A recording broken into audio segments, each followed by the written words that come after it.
Hello students, welcome to EPG Pathshala and myself Reema Gupta from University of Delhi. Today we are going to discuss about the module Alumina and Zirconia Ceramics, and this is from the paper Ceramics. So after completing this module, you shall be able to understand the concepts and the basics of alumina ceramics and zirconia ceramics. So before moving further, let us discuss some bases about it. So the polycrystalline alumina. So the polycrystalline alumina has very good mechanical properties which make it useful as a structural ceramics because of its properties of transformation, roughening, and zirconia ceramics can be designed to have very high fracture roughness, which is the advantage of such type of ceramics. So the zirconia particles can also be used to toughen other matrix such as alumina, and these two structural ceramics are discussed in this module one by one. So the first structure which we will be discussing is alumina. Alumina is also known as alpha alumina. So the alpha alumina has a rhombohedral structure with space group R3C.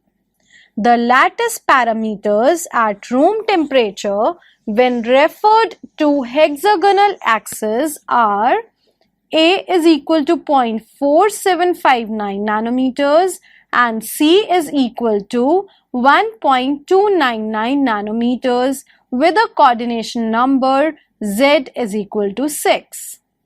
The structure is best described as an AB-AB hexagonal close pack stacking of the O2 minus ions with Al3 plus ions located at 2/3 of the octahedral interstitial sites. So students, you can see this structure on the left hand side of this slide. Alumina has mixed ionic and covalent bonding with a very high enthalpy of formation, that is 1600 kilojoules per mole. This makes alumina one of the most strongly bonded compounds. So alumina is one of the most strongly bonded compounds with a very high melting point of 2050 degrees Celsius and a very high hardness of 9 on the Mohs scale, on which the hardest material known, that is diamond, has the hardness of 10. The strong atomic bonding of hexagonal structure make the dislocation motion very difficult in alumina. Some basal slip on the basal slip system, that is 001-1120 plane, occurs above 900 degrees Celsius. However, most of the alumina ceramics have siliceous phase at the grain boundaries, which flows and causes deformation above the temperatures varying from 800 degrees Celsius to more than 1100 degrees Celsius depending on the purity of alumina. So students, let us discuss about the properties of alpha alumina. The properties of alpha alumina ceramics depends on the purity and the microstructure. These ceramics can have high elastic moduli, high hardness, good tribological properties and wear resistance. It also has good mechanical strength and high temperature stability. However, not all the properties are at their best levels in a single material. So the processing and the microstructure have to be designed to optimize the properties relevant to a particular application. The properties of alumina ceramics can vary over a wide range, which we will be seeing in the next slide. So this table illustrates the properties of alpha alumina. So students, you can see different properties of alpha alumina like density, Young's modulus, stress intensity factor, fracture strength, Weibull modulus and hardness.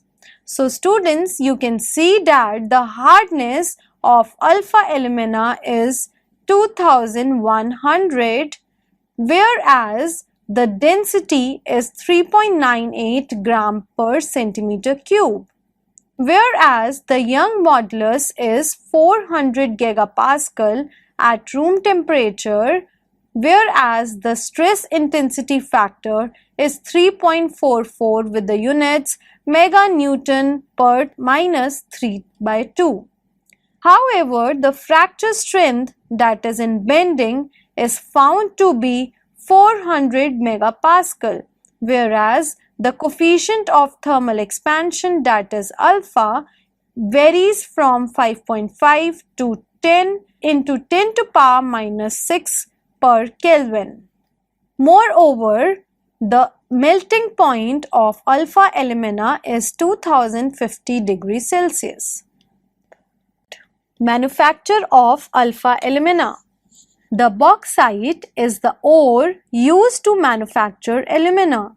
It consists mostly of the minerals gibbsites, that is aluminium hydroxide AlOH whole thrice, boehmite gamma AlOOH and diaspore, that is alpha AlOOH, mixed with some clay, that is kaolinite, and small amounts of oxides of iron and titanium. Most of the bauxite is used to produce the metal aluminium by the Beer's process. So Beer's process is a very famous process, and intermediate products in this process is hydroxide of aluminium called gibbsite, that is AlOH whole thrice. The calcination of gibbsite results in its dehydration followed by crystallization to many types of transition alumina, which is followed by alpha alumina. On cooling, the alpha phase remains stable. However, in addition to gibbsite, many other hydrous phases of alumina are also known. A natural mineral is diaspore, and this diaspore has a chemical formula Al2O3.H2O, that is boehmite, and alpha AlOOH is a component of the bauxite ore. Barite is a structural polymorph of gibbsite. All these forms are also the components of bauxite ore. These phases undergo phase changes at different temperatures and ultimately form alpha alumina, that is the most stable alumina. Moreover, the purity of the powder must also be high, that is, it should be greater than 99.7%.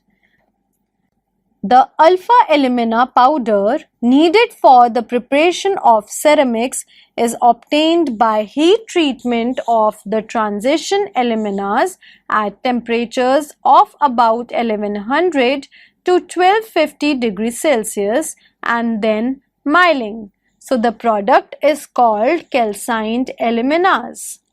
The calcination temperature has to be controlled to yield the powder of fine size and high reactivity, which sinter at lower temperatures to high density. The powders sold by different manufacturers differ in their reactivity, which is a function of proprietary powder preparation treatments, and the highly reactive and fine powder supplied by some manufacturers can sinter at temperatures as low as 1500 degrees Celsius to a high density, while the other may require temperatures of 1650 degrees Celsius, and for the most demanding application such as intrinsic ceramic, optics and electronics, the purity of the powder must also be high. Now students, let us discuss about the application of alpha alumina. As a structural material, the tribological applications of alumina are most important. It is used in thread guides in textile industry, spray nozzles for stand and hot blasting. It is also used in rollers and other supports for the paper industry, extrusion dies, automobile pump, seals and seals between parts which turn or slide with respect to one another. Although the WC cobalt sintered carbides are the most important cutting tool materials, but alumina is also used as cutting tool material because alumina cutting tools can give high cutting speeds and are well adapted to the machining of hard metals. Moreover, it also be used for the metal coated with oxidized layers. They are much less expensive than the cemented carbide tools. Alumina is also good shielding material for applications in bulletproof jackets, protective coatings of helicopters or tanks where the need is to stop high-speed projectiles with speed of 10 into kilometers per second. For such applications, the material should be hard with high modulus and high strength under compression. Although boron carbide is a better shielding material and Kelver polymer is a suitable for lightweight shielding applications, and the alumina is also good candidate for shielding materials. Alumina is also used as a bioinert material in applications such as hip joint, prosthesis, knee joint, dental filter, and so on. Zirconia ceramics. The zirconia ceramics are of interest due to high toughness that can be achieved in them and also due to their very low thermal conductivity, which makes them very useful in thermal barrier coatings and applications such as coating inside the chamber of a jet engine, and due to its high refractive index, zirconia is also used as a cheap substitute of diamond in jewelries. The zirconia occurs naturally in the mineral badellite mainly in South Africa, and however the main source of zirconia is zircon and ZrSi4 in the beach sands in India. However, it is also found in Australia and United States. Now let us discuss about the structure of zirconia. Pure zirconia, that is ZrO2, has a cubic fluoride structure at temperatures above 2370, that is 2370 degrees Celsius, and on cooling it changes to a tetrahedral phase at 2370 degrees Celsius and then to a monoclinic phase at about 1100 degrees Celsius. The tetragonal to monoclinic phase transformations is accompanied by a volume increase of 4 to 6% and a shear strain of about 1 to 2%. Due to these changes, a pure zirconium body disintegrates on cooling with sintering, and pure zirconia can not be used as a sintered part of the pure form. The phase of zirconia also depends on the particle size. So, below a critical size, the high temperature phase can continue to exist at room temperature, but this crucial size is very small, that is 30 nanometers. The critical size can be increased to large values by adding some soluble oxides to zirconia, and these oxides are called stabilizers. So the most important of these stabilizers are calcium oxide, that is CaO, magnesium oxide, that is MgO, and yttrium oxide, that is Y2O3. So depending on the stabilizer and its content, the zirconia can be made to exist at room temperature in the tetragonal or cubic phase or a mixture of phases. So let us discuss the cubic phase structure of the zirconia ceramic. So as we have discussed that zirconium oxide has a cubic fluoride structure above 2370 degrees Celsius. So students, you can see on the right hand side the structure of zirconia. So in this structure, the oxygen ions are arranged in a simple cubic lattice. The center of the alternate cubic or the center of the alternate cube is occupied by zirconium ion. The structure can also be viewed as one in which the zirconium ions are arranged in an FCC lattice and the oxygen ions are placed at the corners of a smaller cube located within the FCC cell of zirconium ions. Now students, let us discuss the tetragonal phase structure of the zirconia ceramic. The tetragonal structure is obtained with a slight distortion of the cubic fluoride structure by a slight movement of the oxygen, which you all can see in this figure. Each set has two molecules with two sets of zirconium oxide distances of 0.2455 nanometers and 0.2065 nanometers. Now let us discuss the monoclinic phase structure of zirconia ceramic. So students, you can see the monoclinic structure in this figure.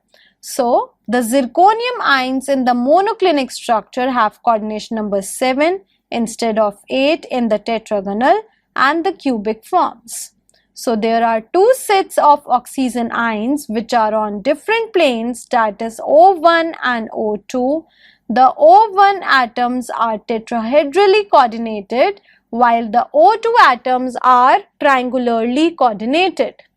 The zirconium oxygen 1 distance is 0.204 nanometers and the zirconium O2 distance is 0.226 nanometers.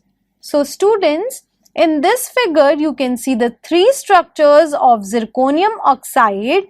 The figure brings out the distortion needed to change from one structure to another. So all the three, that is cubic, tetragonal and monoclinic structures of zirconia ceramic are shown here. Stabilization of the high temperature phases. As mentioned earlier, the high temperature tetragonal phase is retained down to room temperature and lower if the particles of zirconia are below a critical size, which is 30 nanometers. So the stress induced tetragonal to monoclinic transformation can be used to enhance the toughness of the ceramic. As such fine particles are difficult to prepare, so it is necessary to have a critical size of tetragonal phase stability to be increased so as to make use of the transformation toughening. As also mentioned earlier, the critical size can be increased to large values by adding some soluble oxides called stabilizers to zirconia, and the most common of these, which We have already discussed our calcium oxide, magnesium oxide and yttrium oxide. So the one group of stabilizers have a low solid solubility in zirconia. The example of these are CaO and MgO. The phase diagram in this case is shown on the left hand side, which shows that at high temperature in the cubic phase field, a large amount of solute are stable. On slow cooling, the stabilizers separates out, leaving behind monoclinic zirconia. However, if the cooling is rapid, a cubic phase in which the needle-like particles of the tetragonal phase are present is retained at room temperature. This material is then aged in cubic and tetragonal phase field region to coarsen the tetragonal particles. This is necessary because small tetragonal particles do not undergo stress-induced transformation very easily. The cubic grains also increase in size during this treatment, and as a result, the material consisting of larger grains or larger cubic grains, that is 10 to 300 micrometers, with fine tetragonal grains inside the cubic grains is obtained.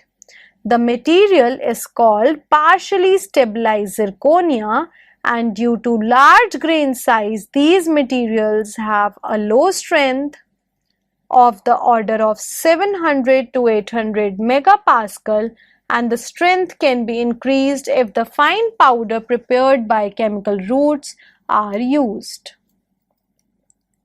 The stabilizers, that is yttrium oxide and cerium oxide, have high solubility in zirconia, and in this case the cubic phase is stable down to room temperature together with some monoclinic phases. So if the material is solution treated, or if the sintering is carried out in the tetragonal phase field region or near the tetragonal cubic phase boundary region, followed by controlled coupling, then a metastable structure consisting of grains of tetragonal zirconia with grain size less than equal to 1 micrometer is obtained at room temperature. The tetragonal phase is retained due to the constraint imposed by grains on one another and extremely low mobility of the cations. The critical grain size for the spontaneous tetragonal to monoclinic transformation during cooling is between 0.2 to 2 micrometer depending on the solute content and solute types. These materials have a high strength and high toughness due to transformation toughening. So for the microstructures of the various types of zirconia, the reader should know that this type is known as tetragonal zirconia polycrystal. The particles of zirconia containing these solutes, that is yttrium oxide, that is Y2O3, and cerium oxide, that is CeO2, can also be stabilized in a tetragonal structure at room temperature. So the factors responsible for the stability of the tetragonal phase in pure zirconium oxide below a critical size are: first is the lower surface energy of the tetragonal phase. So the multi-domain structure of small tetragonal particles and the presence of coherency strains in the particle. Next is the zirconium oxide particles. So the zirconium oxide particles in a matrix such as alumina leads to the toughening due to the stress induced from tetragonal to monoclinic transformation in the stress field of a propagating crack.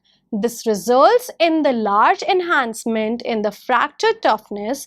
For example, strength and toughness of alumina can be increased from 300 megapascal to 3 to 4 meganewton per m to power 3 by 2 to 900 megapascal to 10 meganewton m to power minus 3 by 2 respectively in the zirconia toughened alumina. So students, let us summarize what we have learned in this module so far. So in this module, two of the important structural ceramics, that is alumina and zirconia, are described. So the first is alumina.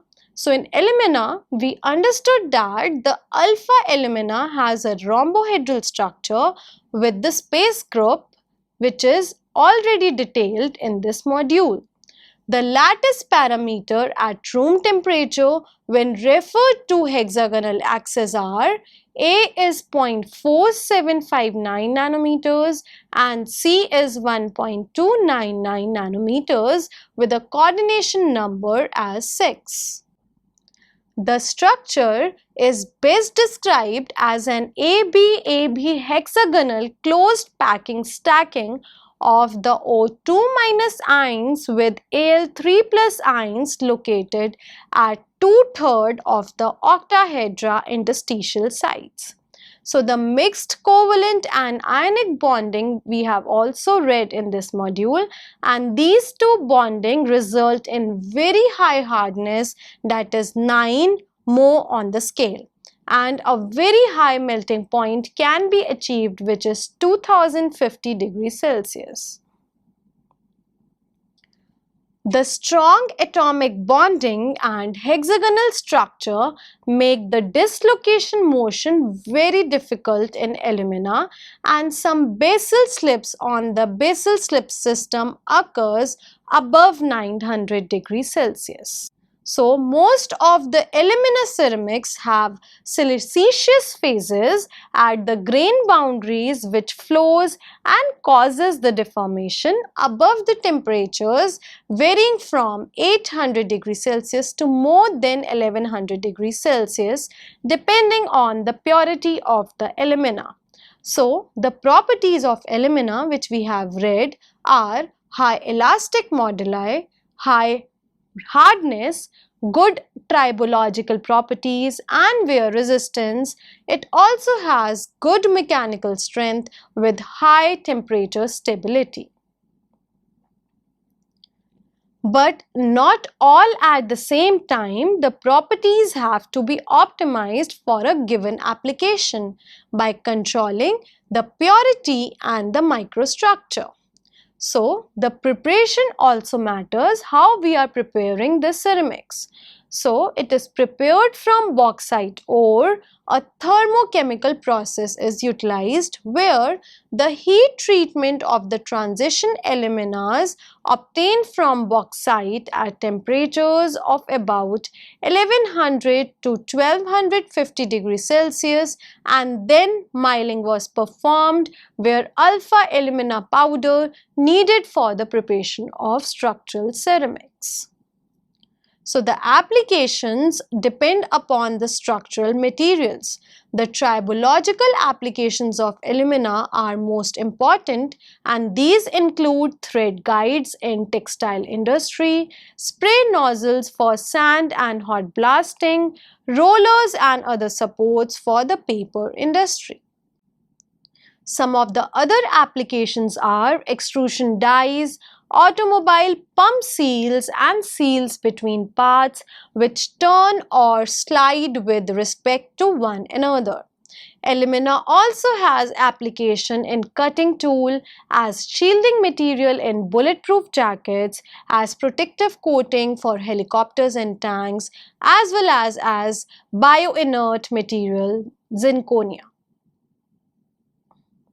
So the main raw material for zirconia is zircon, that is ZrSiO4, which is found in beach sands.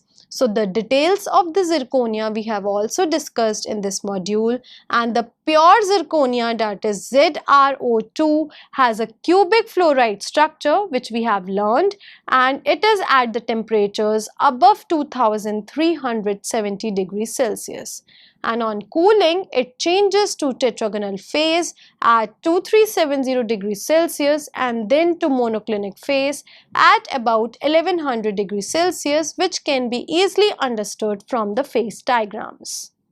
So the tetragonal to monoclinic transformations result in the increase in volume of about 4 to 6% and a shear strain of about 1 to 2%, leading to a pure zirconia body disintegration on cooling after sintering.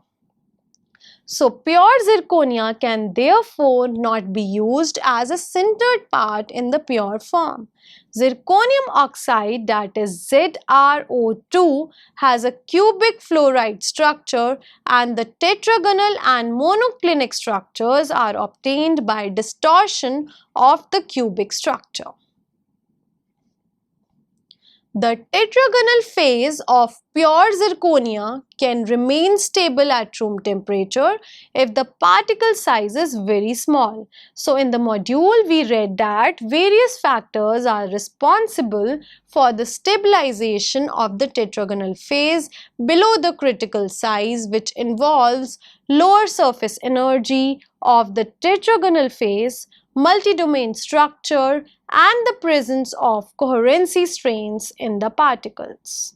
So this critical particle size is increased to more practical micron levels by alloying with calcium oxide, magnesium oxide, and so on. Moreover, we have learned that the stabilization with yttrium oxide or cerium oxide can be utilized to produce a material called tetragonal zirconia polycrystal, which consists of grain of tetragonal phase, and in this the grain size is very less than 1 millimeter, and the material has high strength and high toughness due to the transformation toughening.